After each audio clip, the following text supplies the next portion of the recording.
So in today's gospel, we hear this, that Jesus tells us that the kingdom of heaven is like a treasure hidden in a field. Someone finds it, covers it back up, and then filled with joy sells everything to buy that field.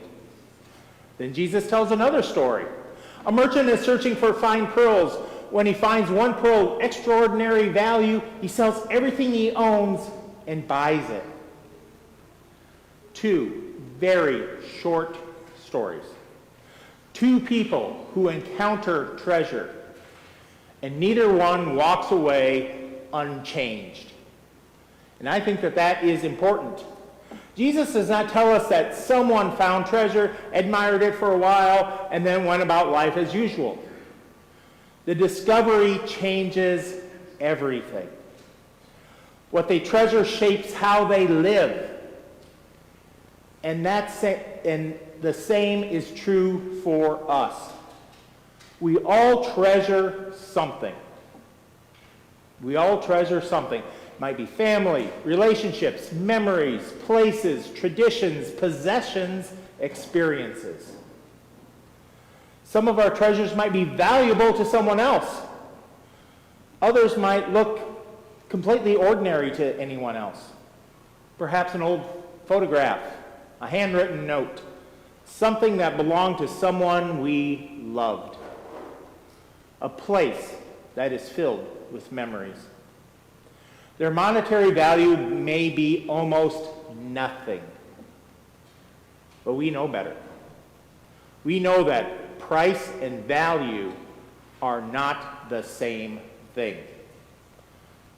The problem is that the world around us is constantly trying to convince us otherwise. We are surrounded by messages telling us what should matter. Things that we are told that should matter are like more money, more possessions, more influence, more recognition, more success.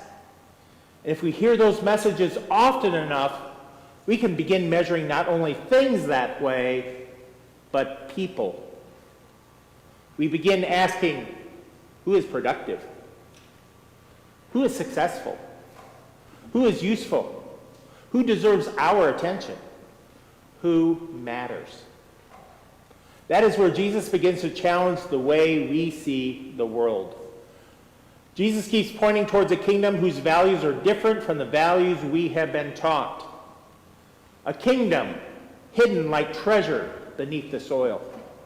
A kingdom that begins with a tiny seed. A kingdom working quietly like yeast in bread. A kingdom valuable enough to reorder an entire life. And Jesus asks us to decide what we treasure, not simply with our words, but with our lives. For what we truly treasure eventually shapes how we live. If we treasure power, we will organize our lives around gaining and protecting power.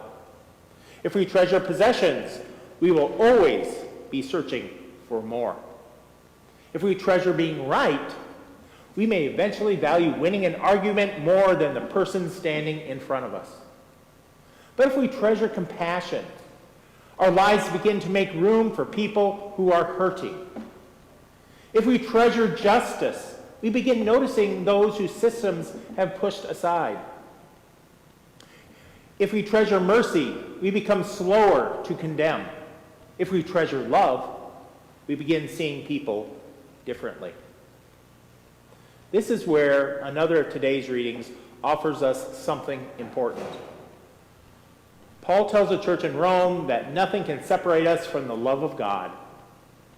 Nothing can separate us from the love of God.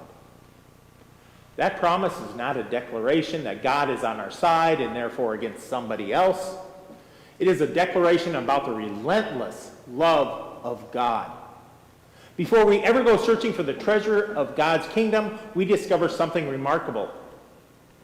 God already treasures us. God treasures all of us. Not because we are successful, not because we are useful, not because we have everything figured out. God treasures us because love is who God is. And when we begin to trust that, something changes. We no longer need to prove our worth by diminishing someone else's. We no longer need to measure every person according to what they can produce. We can begin looking at the world differently. Maybe, just maybe, that is part of the wisdom Solomon asked God to give him: a listening heart. A heart capable of recognizing what really matters. A heart wise enough to know that what the world calls valuable and what God treasures are not always the same. And for us in this church, that matters. We live in a world very skilled at putting price tags on things. We live in a culture very skilled at ranking people. The gospel calls us to something different. What the gospel calls us to do is to uncover treasure where others see little value. To recognize dignity where others see usefulness. To choose compassion when cruelty would be easier. To choose mercy when judgment would be faster. To choose love when fear tells us to protect only ourselves.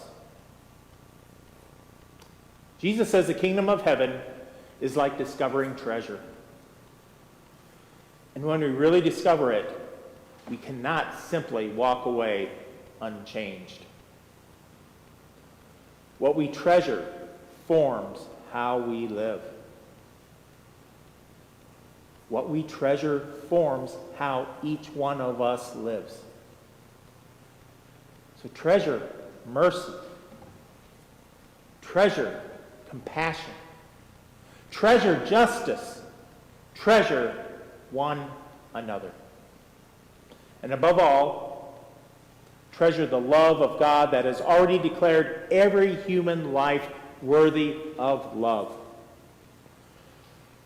Then let what we treasure shape the lives we offer to the world as we treasure mercy and compassion and justice.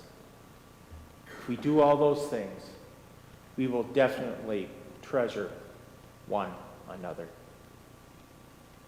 Amen. Amen.